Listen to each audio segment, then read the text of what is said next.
ಯಾತಕ್ಕೆ ಈಗ ಕಾಂಗ್ರೆಸ್ನವ್ರಿಗೆ ಅನುಕಂಪ ಬಂದಿದೆ, ಈಗ ಬಂದಿದೆ ದೇವೇಗೌಡರ ಬಗ್ಗೆ ಯಾವ್ಯಾವ ಥರ ನಡೆಸ್ಕೊಂಡಿದ್ದಾರೆ. ಅವರ 70 ವರ್ಷದ ರಾಜಕೀಯ ಜೀವನದಲ್ಲಿ ದೇವೇಗೌಡರನ್ನ ಎಲ್ಲ ನಮಗೆ ಗೊತ್ತಿರ್ತಕ್ಕಂಥದ್ದು. ನಾನು ಅದ್ರ ಬಗ್ಗೆ ಚರ್ಚೆ ಮಾಡಲಿಕ್ಕೆ ಹೋಗಲ್ಲ. ಇವತ್ತು ಅವರಿಗೆ ಅವರ ಉದ್ದೇಶ ದೇವೇಗೌಡರ ಬಗ್ಗೆ ಅನುಕಂಪ ತೋರಿಸಿರೋದು. ಇವತ್ತು ಯಾವೊಂದು BJP JDSನ ಮೈತ್ರಿ ಇದೆ, ಈ ಮೈತ್ರಿ ಅವರಿಗೆ ಎಲ್ಲ ಒಂದು ಕಡೆ ಅಳಕಿದೆ. ಮುಂದಿನ ಚುನಾವಣೆ ಏನಾಗುತ್ತೆ ಅಂತಕ್ಕಂಥದ್ದು ಗೊತ್ತಿದೆ ಅವರಿಗೆ.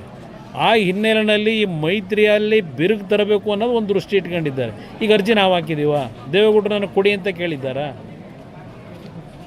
ಅದು ಯಾವುದೋ ನಮಗೆ ಸಂಬಂಧ ಇಲ್ಲದೆ ಇರೋದು. ಅವ್ರ ಪಕ್ಷದ 60 ಜನ ಶಾಸಕರಿದ್ದಾರೆ.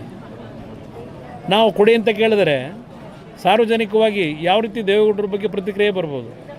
ಇವತ್ತು ಕೆಲವರು ಚರ್ಚೆ ಮಾಡ್ಬೋದು, ಅಯ್ಯೋ ದೇವೇಗೌಡರು ಇದ್ದಿದ್ದರೆ ಅಲ್ಲಿ ಧ್ವನಿ ಎತ್ತವರು ಅಂತೇಳಿ, ಅದು ಬೇರೆ ವಿಷಯ. ಅವರು ಅಧಿಕಾರದಲ್ಲಿ ಇರಲಿ ಇಲ್ಲದೆ ಹೋಗಲಿ, ಧ್ವನಿ ಎತ್ತಿರ್ತಕ್ಕಂಥದ್ದು ಹಲವಾರು ಉದಾಹರಣೆ ಕೊಡಬಲ್ಲೆ. ಇವತ್ತು ಒಂದು ಉದಾಹರಣೆ ಕೊಡ್ತೀನಿ ನಿಮಗೆ.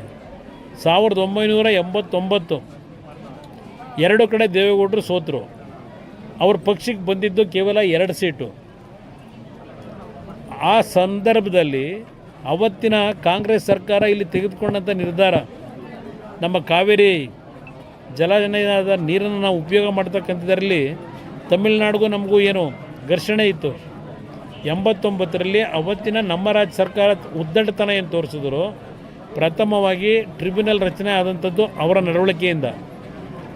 ಆಗ ಹಲವಾರು ರೀತಿಯಲ್ಲಿ ತಮಿಳುನಾಡಿನಲ್ಲಿ ಏನು ಒಂದು ಅವ್ರಿಗೆ ಬೇಕಾದಂಥ ರೀತಿಯಲ್ಲಿ ಒಂದು ನೀರನ್ನ ಬಳಕೆ ಮಾಡ್ಕೊಳ್ಳಿಕ್ಕೆ ಹೊರಟರು. ನಿಮಗೆ ಒಂದು ನೆನಪಿಸ್ತೀನಿ, ಇವತ್ತು 2 ಕಡೆ ಸೋತಂಥ ದೇವೇಗೌಡರು ಮತ್ತು 2 ಸೀಟ್ ಗೆದ್ದಂಥ ಪಕ್ಷ. ಆ ಸಂದರ್ಭದಲ್ಲಿ ಇಲ್ಲಿ ಬಹುಶಃ ನಮ್ಮ ಜೊತೆಲಿ ಇಲ್ಲ, ನಮ್ಮ ಯಾರಪ್ಪ ನಮ್ಮ ಲೀಡ್ರ್ ಇದ್ನಲ್ಲ, ಅಲ್ಲ ನಾನು ಬಂದಲ್ಲ ಮೈಸೂರು ಆಫೀಸಿಂದ ದುಡ್ಡು ತಗೊಂಬಂದಲ್ಲಪ್ಪ ಲಾರಿ ಕೊಡೋಕ್ಕೆ ಬಸ್ಗಳಿಗೆ, ಶಿವಾನಂದ್ ನಮ್ಮ ಬುದ್ನೂರು, ಅವರ ಮನೆಯಲ್ಲಿ ದೇವೇಗೌಡರೊಂದು ಮೀಟಿಂಗ್ ಕರೆದು ಅವತ್ತಿನ ಒಂದು ಸಂದರ್ಭದಲ್ಲಿ ನಮ್ಮ ಜನಕ್ಕೆ ಆಗ್ತಿರ್ತಕ್ಕಂಥ ಅನ್ಯಾಯಕ್ಕೆ ಅವ್ರು ಏನು ಯಾವುದೇ ಜನ ಸೋಲಿಸಿದ್ರು ಜನಗಳ ಪರವಾಗಿ ಧ್ವನಿ ಎತ್ತಿದ್ರು. ಮೈಸೂರಿನಲ್ಲಿ ಮೈದಾನದಲ್ಲಿ, ಮಹಾರಾಜ ಮೈದಾನದಲ್ಲಿ 2 ಲಕ್ಷ ಜನ ಸೇರಿಸಿ ಒಂದು ಸಭೆ ಆಯಿತು. ಅದು ದೇವೇಗೌಡರ ಬಂದಂಥ ಬದುಕು. ಅವರು ಅಧಿಕಾರಕ್ಕೋಸ್ಕರವಾಗಿ ಇನ್ನೊಬ್ಬರು ಮನೆ ಮುಂದೆ ಹೋದವರಲ್ಲ. ಪ್ರಧಾನಮಂತ್ರಿ ಅಂತ ಸ್ಥಾನನೇ 5 ವರ್ಷ ಉಳಿಸ್ಕೊಳ್ಳೋಕೆ ಅವಕಾಶ ಇದ್ದಿದ್ದನ್ನು ಸ್ವಾಭಿಮಾನಕ್ಕೆ ಧಕ್ಕೆ ಆದರೆ 1 ನಿಮಿಷ ಇಲ್ಲಿರಲ್ಲ ಅಂತ ಬಂದಂಥವ್ರು.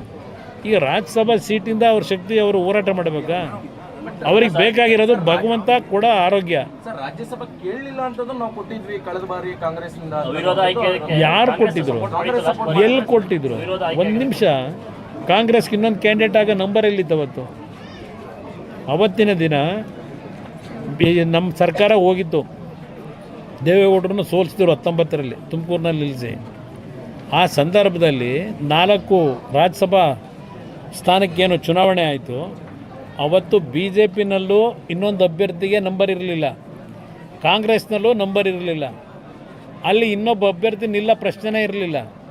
ಇದೇ ಯಡಿಯೂರಪ್ಪನವರು ಅವ್ರ ಮುಖ್ಯಮಂತ್ರಿ ಏನಾಗಿದ್ದರು, ನಾನು ಅಧಿಕಾರ ಹೇಳಿದು, ಅವರೇ ಫೋನ್ ಮಾಡಿ ನನಗೆ ಹೇಳಿದ್ರು, ನೋಡಿ ನಾವು ಅಭ್ಯರ್ಥಿ ಆಗ್ತಾಯಿಲ್ಲ BJPಯಿಂದ, ದೊಡ್ಡವ್ರಿಗೆ ಈ ಥರ ಏನಾಗಿದೆ ತುಮಕೂರಿನಲ್ಲಿ, ಅವ್ರು ರಾಜ್ಯಸಭಾದಲ್ಲಿ ಇದ್ದರೂ ಒಳ್ಳೆಯದು ಅಂತ ಹೇಳಿ ನಾವು ಅಭ್ಯರ್ಥಿ ಆಗ್ತಿಲ್ಲ, ನೀವು ಚುನಾವಣೆ ನಿಲ್ಲಿಸ್ಕೊಳ್ಳಿ ಅಂತಕ್ಕಂಥದ್ದನ್ನು ಅವರೂ ಹೇಳಿದ್ರು.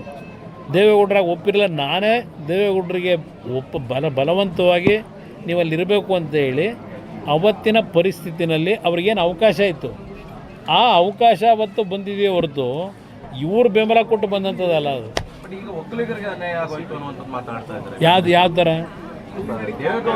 ಅಯ್ಯೋ ರಾಮ, ಈಗ ಒಕ್ಕಲಿಗರು ಮುಖ್ಯಮಂತ್ರಿನ ಇದ್ದಾಗ ರಾಜ್ಯಸಭಾ ತಗೊಂಡು ಏನು ಮಾಡ್ತೀರಿ? ಪಾಪ ಒಕ್ಕಲಿಗರು ಮುಖ್ಯಮಂತ್ರಿನೇ ಇದ್ದಾರೆ, ಎಲ್ಲಿಂದ ನ್ಯಾಯ ಆಯ್ತದೆ? ಪಾಪ ಅವ್ರು ಉಳ್ಸೋಕ್ಕೆ ಅಲ್ವ ಮಾಡಿರೋದು. ಈಗ ಇನ್ನೊಂದು 2 ತಿಂಗಳು ನೋಡೋಣ ಸುಮ್ಮನೆ. ಮುಖ್ಯಮಂತ್ರಿ ಆಗಿರೋದು ನಿಮ್ಮನೆಗೆ ಸೂಕ್ತ ಅನ್ನುವಂಥ ಎಲ್ಲ ಅವೆಲ್ಲ ಯಾವುದಕ್ಕೂ ನಾನು ಚರ್ಚೆ ಮಾಡಲ್ಲ ಬ್ರದರ್, ಜನ ತೀರ್ಮಾನ ಮಾಡ್ತಾರೆ.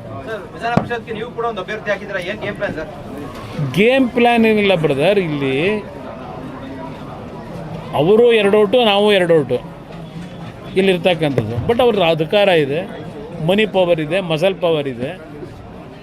ಅವರು ನಮಗಿಂತ ಮೇಲಿದ್ದಾರೆ, ನಾನು ಅದರಲ್ಲಿ ಇಲ್ಲ ಅಂತ ಹೇಳಲ್ಲ. ಆದರೆ ನಾವು 18 ಶಾಸಕರಿದ್ದಾಗ ನಮ್ಮ ಶಕ್ತಿನೂ ನಾವು ಒಗ್ಗಟ್ಟಾಗಿದ್ದೇವೆ ಅಂತಕ್ಕಂಥದ್ದು ಒಂದು ಕಡೆ ತೋರಿಸ್ಕೊಳ್ಳೋದು. ಪ್ರಥಮವಾಗಿ ನಮ್ಮಲ್ಲೆಲ್ಲ ಒಂದು ಒಗ್ಗಟ್ಟಿದೆ ಅಂತಕ್ಕಂಥದ್ದು. ಅದರ ಜೊತೆಗೆ ಬಿ ಜೆ ಪಿಯ ಸ್ನೇಹಿತರುಗಳು ಈಗಾಗಲೇ ಹೇಳಿದ್ದಾರೆ, ಬಿ ಜೆ ಪಿ ಪಕ್ಷದಲ್ಲಿ 6ರಿಂದ 7 ಓಟು ಸರ್ಪ್ಲೇಸ್ ಇದೆ, ಅದು ನಮಗೆ ಕೊಡ್ತಕ್ಕಂಥ ನಿರ್ಧಾರ ಮಾಡಿದ್ದಾರೆ. ಅದರ ಜೊತೆಗೆ ನಮ್ಮ ಯತ್ನಾಳಿದ್ದಾರೆ, ಅವ್ರದ್ದೊಂದು ಓಟಿದೆ, ಅವ್ರನ್ನ ಉಚ್ಚಾಟನೆ ಮಾಡಿದರು, ಅವ್ರಿಗೂ ಮನವಿ ಮಾಡ್ತಾ ಇದ್ದೇವೆ. ಅದರಿಂದ ಒಂದು ಕ್ಲೋಸ್ ಫೈಟ್ ಇದೆ. ಅದರಿಂದ ಇಲ್ಲಿ ಕೆಲವು ಮಾಧ್ಯಮದಲ್ಲಿ ಅದೆಂಥದ್ದು ಕುದುರೆ ವ್ಯಾಪಾರ, ಆ ವ್ಯಾಪಾರ ಅಂತಕ್ಕಂಥದ್ದು ಏನಿದೆ, ಅದರ ಅವಶ್ಯಕತೆ ಇಲ್ಲ. ಯಾವುದೇ ವ್ಯಾಪಾರ ಮಾಡದೆ ಹಲವಾರು ರೀತಿಯಲ್ಲಿ ಈಗಿನ ರಾಜ್ಯದ ರಾಜಕಾರಣದ ಬೆಳವಣಿಗೆ ಏನಿದೆ ಅದರ ಹಿನ್ನೆಲೆಯಲ್ಲಿ ಹಲವಾರು ರೀತಿಯ ಗೊಂದಲಗಳೇನಿದೆ ಅದು ಯಾವ ಕಡೆ ಬೇಕಾದರೂ ಆ ತಕ್ಕಡಿ ಇವತ್ತು ಬಲ ಬರ್ತಕ್ಕಂಥ ವಾತಾವರಣ ಇದೆ. ನೋಡೋಣಂತೆ. ಜಮೀರ್ ಅವರು ನಿಮ್ಮ ಸಂಪರ್ಕ ಮಾಡಿದ್ದಾರೆ ಅನ್ನುವಂಥದ್ದು. ನಾನು ಕಾಂಗ್ರೆಸ್ನ ಯಾರನ್ನೂ ಸಂಪರ್ಕ ಮಾಡಿಲ್ಲ. ಇದೆಲ್ಲ ಮಾಧ್ಯಮದಲ್ಲಿ ಬರ್ತಾ ಇರ್ತಕ್ಕಂಥ ಸುದ್ದಿಗಳು. ನಾನು ಯಾವುದೇ ಕಾಂಗ್ರೆಸ್ ನಾಯಕರನ್ನ ಭೇಟಿ ಮಾಡ್ತಕ್ಕಂಥದ್ದಕ್ಕೆ ಹೋಗಿಲ್ಲ. ನಾನು ಏನು ಸಲಹೆ ಕೊಡಲಿ? ಈಗ ಅವರೇ ತುಮಕೂರಿನಲ್ಲಿ ಭಾಷಣ ಮಾಡಿದ್ರು.